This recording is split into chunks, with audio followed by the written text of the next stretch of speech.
امیر عظیمت، اپنے دور میں ذہانت، فطانت، ذکاوت کا بادشاہ حضرت مولانا حق نواز جھنگوی شہید رحمۃ اللہ تعالی علیہ، ہم بیٹھے تھے، حضرت مفتی محمود رحمۃ اللہ علیہ بھی تشریف فرما تھے، تو ہم خدمت پر مامور تھے، مہمانوں کے لیے چائے پانی وہاں سے یہاں تک مہمانوں تک لے آنا یا گھر سے لے آنا۔ تو اس میں خودداری کی بات چل پڑی، تو انہوں نے فرمایا دونوں نے کہ جب تک، یہ بات آپ ذہن میں رکھیں، خودداری کوئی آسان نہیں ہے، عالم بھی اور خوددار بھی ہو اور اس دور میں بھی ہو، کہ جب تک علماء، جب تک مولوی حضرات اپنی جگہ لے کر مسجد یا مدرسہ نہیں بنائیں گے، وہ خودداری کی بات نہیں کر سکتے۔ جس مسجد اور مدرسے میں جائیں گے وہ ملازم ہوں گے، اور ملازم جو ہے بہت سارے مقامات پر وہ مجبور ہو جاتا ہے۔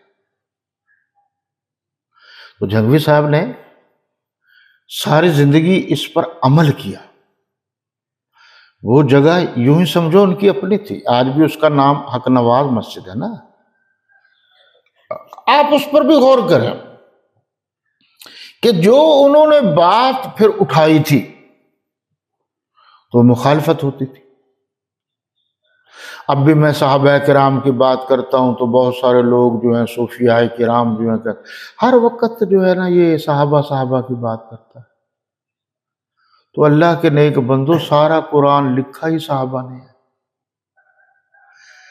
میرے نبی کو صلی اللہ علیہ وسلم کو ظاہری اعتبار سے اللہ نے حکم بھی صحابہ کو دیا ہے کہ آپ ان کا ساتھ دیں، اور پھر آپ یہ دیکھیں انہوں نے تن من دھن بچے سب کچھ قربان کر دیا، تو کیا ان کا اتنا حق بھی نہیں بنتا کہ ہم کہیں صحابہ واہ؟ یہ ساری سمجھنے کی باتیں، ہمارے لوگ انہیں سمجھ نہیں رہے۔ تو جو وہ بات کرتے تھے اس میں قید و بند کی صعوبتیں برداشت کرنی پڑی، ان کو بھی کرنی پڑی، ان کے کارکنان کو بھی کرنی پڑی۔ جھونگے میں ہم بھی کئی دفعہ ہو آئے، یہ تو جھونگا ہی سبزی ہے۔ مقدمات بھی لڑے، حکومت سے ٹکرانا اور حکومت کی بات نہ ماننا اور پھر عدالتوں میں جانا اور بات کرنا، یہ کوئی آسان نہیں۔ تو بڑے بڑے عجیب و غریب سوالات ہوتے ہیں۔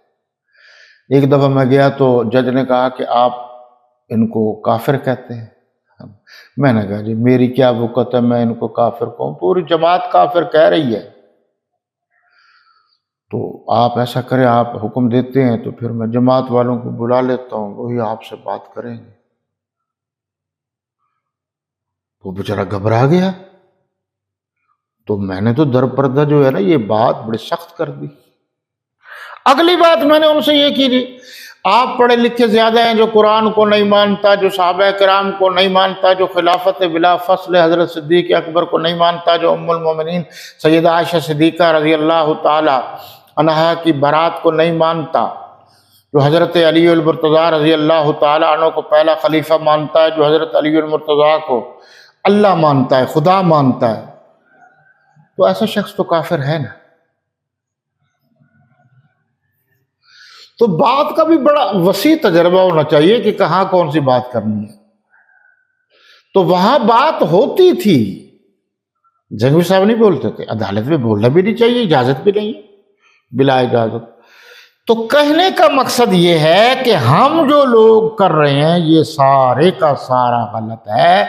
حج اس پر فرض ہے جس کے پاس طاقت ہو۔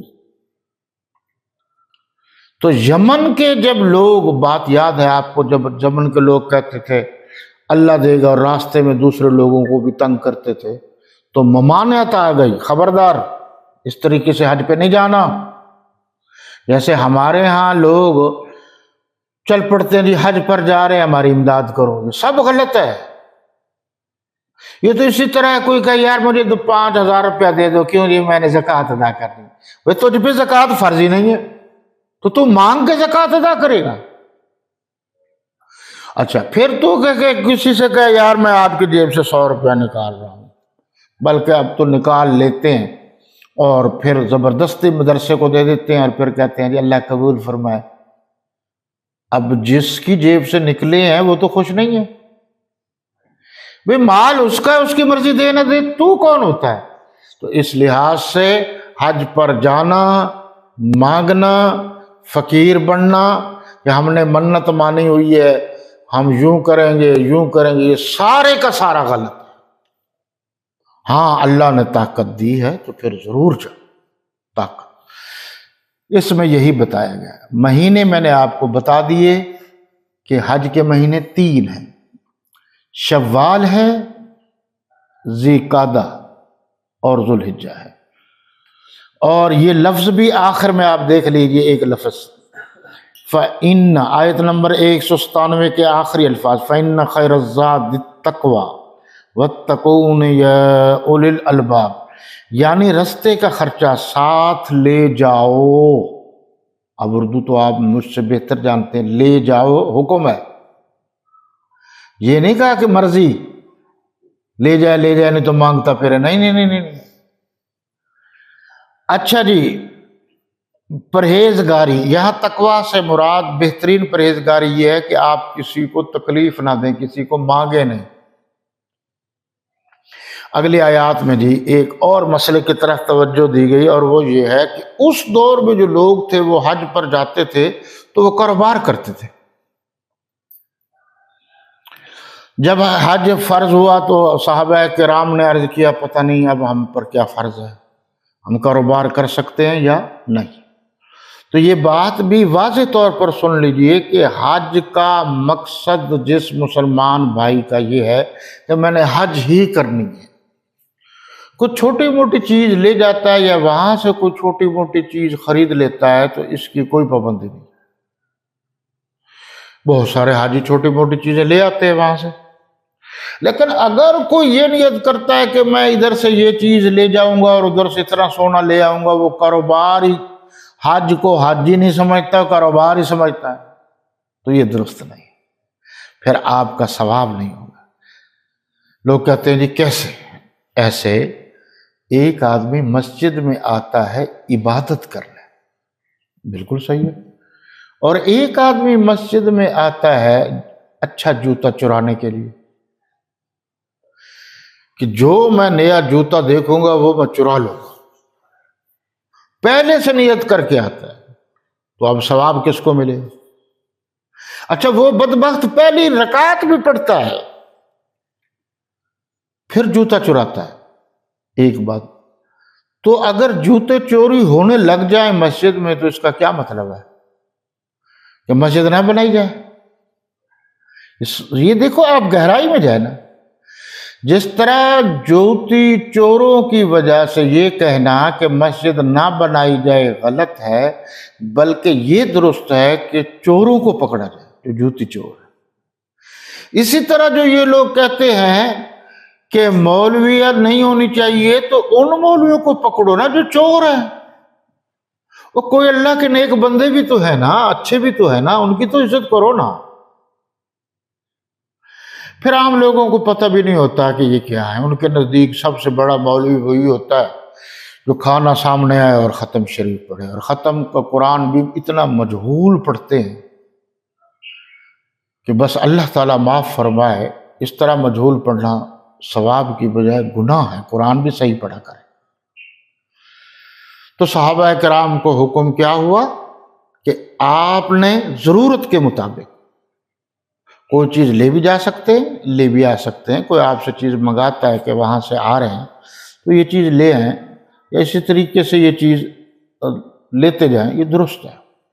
پچھلی دنوں میں، پہلے دور میں بلکہ کہہ لیجیے کہ وہ ٹیپ ریکارڈوں کا دور تھا تو وہ کہتے تھے یار یہ 543 تھا، پتہ نہیں کیا نمبر تھا، اچھی ٹیپ تھی، یہ لے آنا، میرے لیے سوٹ لے آنا، کفن لے آنا، تو یہ سارے کے سارے درست ہیں، اس سے آگے نہیں۔ آگے جی صفحہ نمبر ہمارے پاس 42 ہے، آیت نمبر یہ جی 200 ہے۔ جب حج کے احکام تمہارے پورے ہو جائیں تو اس دور میں کیا تھے؟ وہ باپ دادا کو یاد کرتے تھے، اب حج میں جناب فرض کتنے ہیں، یہ بھی میں آپ کو بتا دیتا ہوں فرض کہہ رہا ہوں۔ فرض وہ چیزیں ہوتی ہیں جن کے نہ کرنے سے حج ہی نہیں ہوتا۔ پہلا فرض احرام باندھنا، احرام باندھنے کے بعد چاہے وہ میاں بیوی بھی ہوں ایک دوسرے کے قریب نہیں آ سکتے، فحش گوئی آپس میں میاں بیوی بھی نہیں کر سکتے، سختی سے پابندی۔ اسی طرح جو بھی غلط کام ہے، یعنی تھے تو معاملات حلال لیکن اس وجہ سے حرام ہو گئے، جیسے صبح سے لے کر شام تک روزہ ہے نا، کھانا پینا تو حلال ہے لیکن روزے کی وجہ سے آپ نہیں کھا سکتے۔ آگے ہے جی وقوف عرفات۔ ہاں، اس کو وقوف کا معنی ہوتا ہے جی ٹھہرنا۔